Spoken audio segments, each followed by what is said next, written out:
नमस्कार, जय हिंद, जय भारत। मैं राज दुबे ऑफिशियल में आपका फिर से एक बार स्वागत और अभिनंदन करता हूं। आज एक बहुत ही गंभीर समस्या समाज की लेकर आप लोगों के समक्ष आया हूं, जो कि एक तो अच्छा भी है और दूसरा अगर दूसरे पहलू से देखा जाए तो बड़ा ख़राब भी है।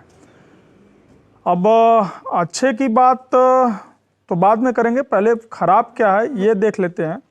सबसे बड़ा चीज़ आज की डेट में समाज के अंदर फैली हुई बुराइयों में एक सबसे बड़ा चीज़ है सूदखोरी।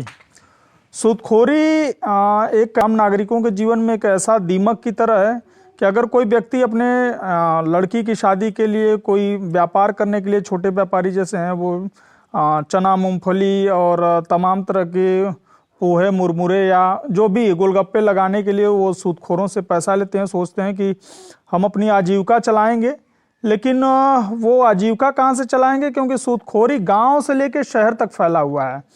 और अगर मैं सूदखोरी की बात करूं, सूद के एजेंट तो लगभग एक ज़िले में ये 100 ही होते हैं, मानक है, मुझे कंफर्म तो नहीं पता, लेकिन 100 के लगभग इनका रजिस्ट्रेशन होता है। लेकिन आज की डेट में हर गांव, हर शहर, हर कस्बों में आप देखेंगे सूदखोर के एजेंट अपना घूमते रहते हैं। दूसरी चीज़, इसका रजिस्ट्रेशन भी वो नहीं कराते हैं। सरकार ने इसको 1976 के धारा के अंतर्गत इसको एक प्रावधान बनाया जिसमें आपको लाइसेंस लेना पड़ेगा। इसका लाइसेंस लेने के लिए डीएम से, एसडीएम से, कोर्ट से आप आवेदन कर सकते हैं, लेकिन ऐसा नहीं है। सबसे बड़ी चीज़ है, इसको लाइसेंस तो ले लिए, लेकिन इसको रिन्यूअल कराने के लिए भी आपको 3 से 5 हज़ार रुपये प्रति वर्ष खर्च करना पड़ता है। और वो तब जाके आपको अथॉरिटी मिलती है कि आप किसी को, एक मानक है गवर्नमेंट का 14% के ब्याज के दर पे आप किसी को पैसा दे सकते हैं। लेकिन यहाँ पे ऐसा नहीं है, यहाँ पे ठीक उसका उल्टा है।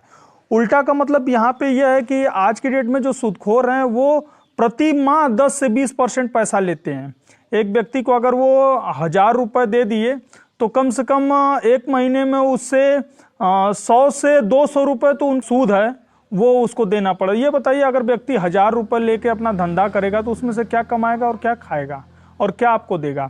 दूसरी चीज़ ये है कि सबसे पहले सूदखोरी एक दीमक की तरह इतना बृहद असर ले चुका हो कि हर गांव से 40-50 एजेंट जो हैं आए दिन निकल के आते हैं और अपना पैसा बिना किसी लाइसेंस बांटते रहते हैं समाज में।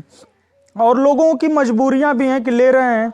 दूसरी चीज़ ये है कि जब भी आप पैसा लें, सबसे पहले तो आप उनसे पैसा मत लें। सबसे पहले अगर पैसा लेने की ज़रूरत भी पड़ गई है तो आप ये सोचें, उनसे पूछिए कि आपके पास लाइसेंस है या नहीं है। अगर नहीं है लाइसेंस तो पैसा मत लें। उनके ब्याज स्तर के बारे में पूछे कि आप ब्याज कितना लेंगे। दूसरी चीज़ ये है कि अगर ब्याज अगर वो मानक से ऊपर ले रहे हैं तो उनके खिलाफ धारा 22 के खिलाफ उनके तहत कार्रवाई करवाएं और उनसे ये देखें कि उनका रजिस्टर्ड है या नहीं है। धारा 22 के अंतर्गत उनके ऊपर कार्रवाई हो सकती है।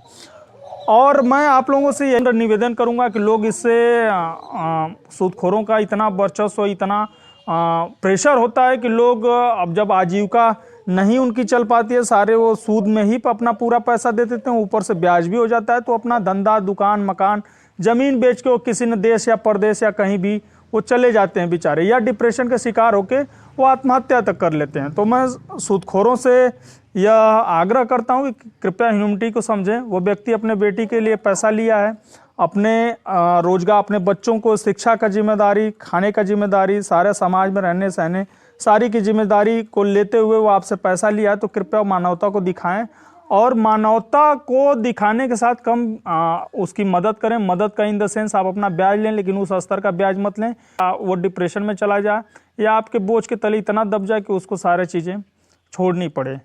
दूसरी चीज़, मैं व्यक्तिगत तौर पे जो पैसा लेने वाले लोग हैं उनसे मैं ये आग्रह करता हूँ कि जब भी वो पैसा ले उनके लाइसेंस का जांच करें, वो रिन्यूअल कराते हैं या नहीं कराते हैं, वो रजिस्टर्ड हैं या नहीं कराते हैं, उनका मानक क्या है पैसा लेने का, इन सारी चीज़ों के ऊपर ध्यान दें।